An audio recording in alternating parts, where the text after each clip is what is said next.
Mon Seigneur et mon Dieu, je crois fermement que tu es ici et que tu me vois et que tu m'entends. Je t'adore avec profonde révérence, je te demande le pardon de mes péchés et la grâce de faire avec profit ce moment de prière.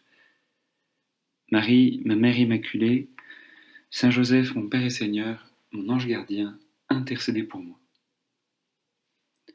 Je ne sais pas si tu as déjà croisé dans la rue ce phénomène assez étonnant qui est ce qu'on appelle une mode, de voir des gens qui portent la ceinture du pantalon au niveau des genoux ou à mi-cuisse.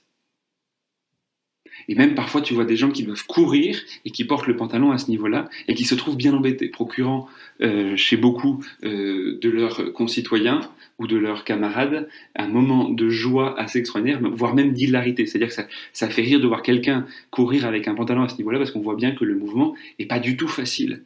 Et c'est pas du tout prévu pour ça et on a l'impression qu'il va se casser la figure. Et donc, c'est pourquoi le Seigneur Jésus, dans l'évangile d'aujourd'hui, dit « Restez en tenue de service, soyez prêts, votre ceinture autour des reins ». Parce que à l'époque, ils avaient, les Hébreux et les habitants de la terre promise, de la terre sainte, des vêtements très amples.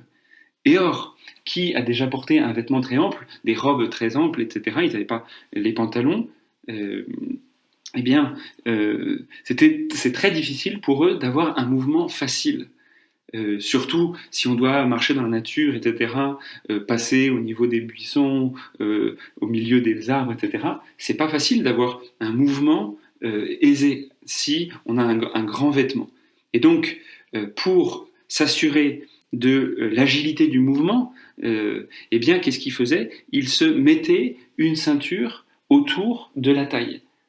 Ils se ceignaient la taille pour pouvoir être toujours prêt, pour pouvoir faciliter ce mouvement et pouvoir, si par exemple on toquait à la porte, si on devait courir pour aller rattraper une brebis qui était perdue, si, etc., etc., eh bien, on était prêt à pouvoir faire des mouvements rapides. Et donc on comprend bien que soyez comme des gens qui attendent leur maître à son retour de noces pour lui ouvrir dès qu'il arrivera. C'est-à-dire que dès qu'il arrive, je suis prêt, je lui ouvre. Parce que parfois, bien dans la vie, il y a des événements qui peuvent surprendre. Et si le mouvement de mon corps est empêché par des vêtements qui m'embêtent et qui sont trop larges, ben, j'arrive pas à répondre bien aux surprises de la vie. Et c'est ça que le Seigneur est en train de te dire et de me dire. C'est-à-dire que parfois dans la vie, il y a des événements qui sont des surprises. Et si on a des vêtements trop amples, eh bien on n'arrive pas à y répondre. C'est-à-dire, si on n'a pas saint notre esprit, eh bien on n'arrive pas à y répondre. Et pourquoi est-ce que je dis saint notre esprit? Parce que la chose que le Seigneur nous demande de ceindre, d'entourer d'une ceinture, pour être plus précis, eh bien ce sont les reins.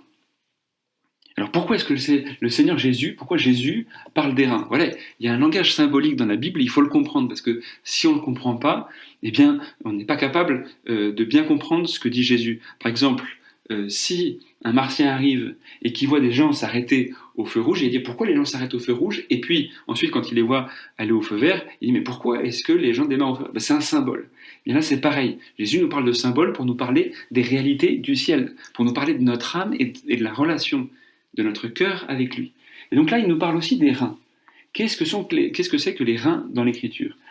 On dit dans le livre de l'Apocalypse que Dieu juge en scrutant les reins et les cœurs. C'est-à-dire quoi? Le cœur et les reins pour un Hébreu, pour les apôtres, pour les chrétiens, c'est le lieu le plus intime.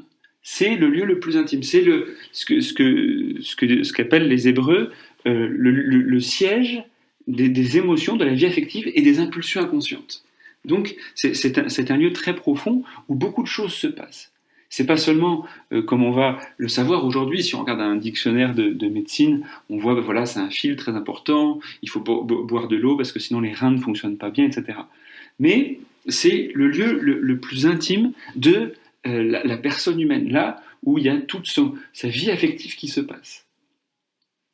Et d'ailleurs, aujourd'hui, on emploie une expression, on dit avoir les reins solides. Une personne qui a les reins solides, c'est pas une personne dont les reins fonctionnent bien et qui aura jamais de maladie rénale. Une personne qui a les reins solides, c'est une personne qui est très équilibrée, qui tient le coup dans les situations angoissantes, qui est capable de tenir droit dans les événements compliqués de l'existence. C'est ça, avoir les reins solides. Et donc, quand Jésus nous dit attachez-vous les reins, entourez-vous les reins de ceinture, c'est dire attention, les affections parfois peuvent déborder.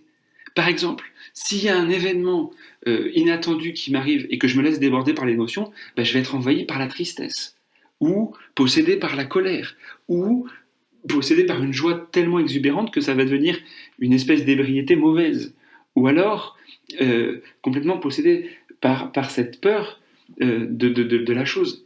Parce que ce ne sera pas la vérité qui me tiendra, mais ce sera cette émotion. Et donc, je n'arriverai pas à gérer la situation. C'est ce qu'on appelle ne pas arriver à gérer ses émotions. Alors qu'avoir les reins solides, c'est arriver à gérer ses émotions. Et donc, le Seigneur Jésus nous dit, apprenez à gérer vos émotions. Mais comment ? Comment arriver à gérer les émotions ? Comment arriver à gérer la peur ? Comment arriver à gérer la joie ? Comment arriver à gérer la tristesse ? Comment arriver à gérer la colère, qui sont les 4 émotions de base, qu'on découvre d'ailleurs dans un film délicieux, je ne sais pas si tu l'as vu, qui s'appelle Vice Versa. On voit la croissance d'une petite fille à travers ces 4 émotions. Et d'ailleurs, c'est très beau, parce qu'à un moment, on découvre... je donne la fin du film, mais c'est pour que tu aies le désir de le voir si tu ne l'as pas vu, et de le revoir si tu l'as déjà vu, où il y a un équilibre à la fin entre justement la tristesse et la joie. Il n'y a pas une émotion qui domine les autres, mais les 4 émotions sont équilibrées, et c'est les émotions tristesse et joie qui créent quelque chose de très beau, quelque chose de nouveau, et qui unifie la vie intérieure de cette jeune fille. Et donc voilà, il faut qu'il y ait un bon équilibre. Mais quel est l'élément qui permet d'équilibrer les émotions ? Eh bien, on trouve la réponse dans la lettre aux Éphésiens de Saint Paul. Saint Paul qui était un disciple passionné de Jésus. Vous voyez comme quoi on peut être passionné tout en étant chrétien. Il dit « Ayez les reins sains dans la vérité ».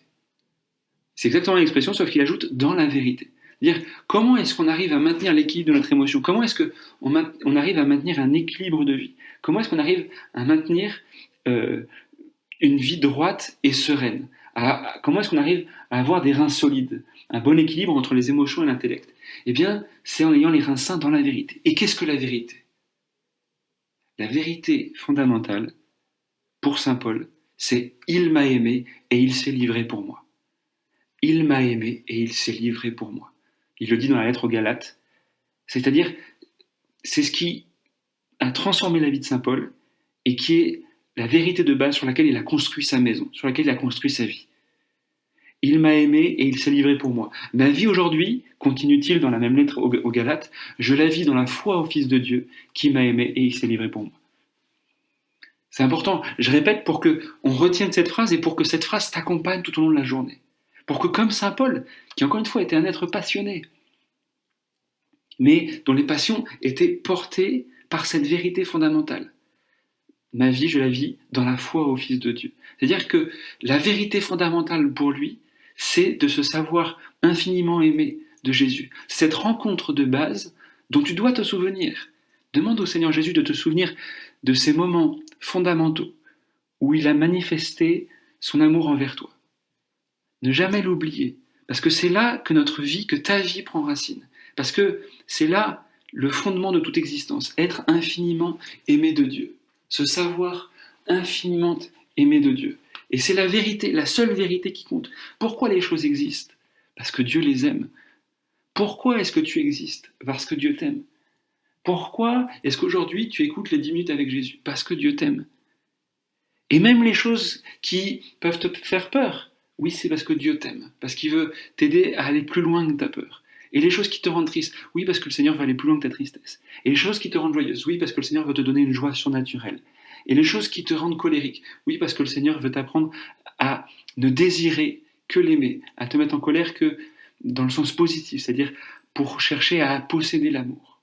Donc, c'est ça, la vérité de base, c'est de vivre dans cette rencontre extraordinaire que saint Paul a eue avec le Seigneur à Damas, où il a découvert que Jésus se présentait à lui, les bras grands ouverts, lui offrant sa vie et lui montrant l'amour infini qu'il lui portait.